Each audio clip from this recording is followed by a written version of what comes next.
name is Jake. I am one of the risk and safety coordinators here within the company. Um, a lot of you know my face through orientation and working at the training center here at Heritage. Um, I'm here to talk about human trafficking. Little background with me. Prior to coming to the company, I am a former police officer, so I've got extensive background training in sensitive crimes and human trafficking. Also, human trafficking is something that I do hold near and dear to my heart because a good close family member of mine was a victim of human trafficking. I don't want to share her story, but it is something that I do take a lot of pride in. And when I heard about the company taking part in Truckers Against Trafficking, I wanted to jump on board right away. Just going to throw out a little bit of information out there. You guys, there's a lot of resources out at, Department of Homeland Security, the FBI, many resources, within like the state of Wisconsin.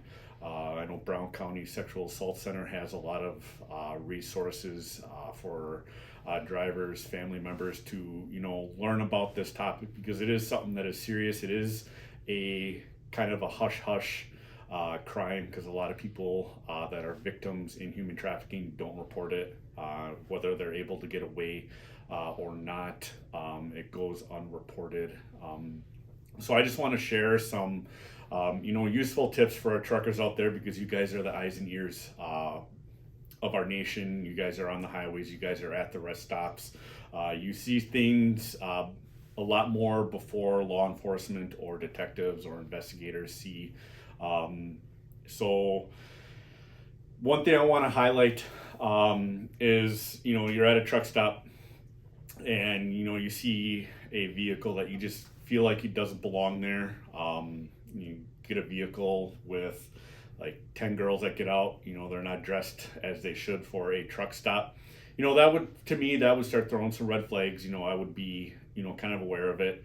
Trust your gut. If it doesn't feel right, report it. Obviously, us as a company, we don't want you to be John Wayne or Rambo and try to be the hero of the day because these traffickers are dangerous people.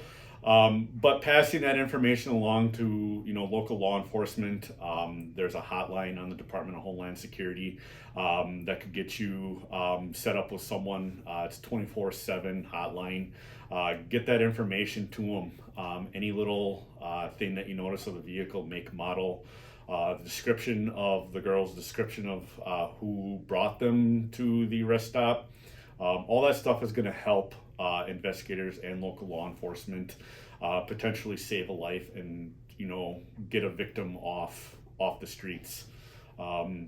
If you got questions about stuff like this, feel free to reach out to me. I'd be more than happy to answer any questions that you have. There's a lot of resources on YouTube as well.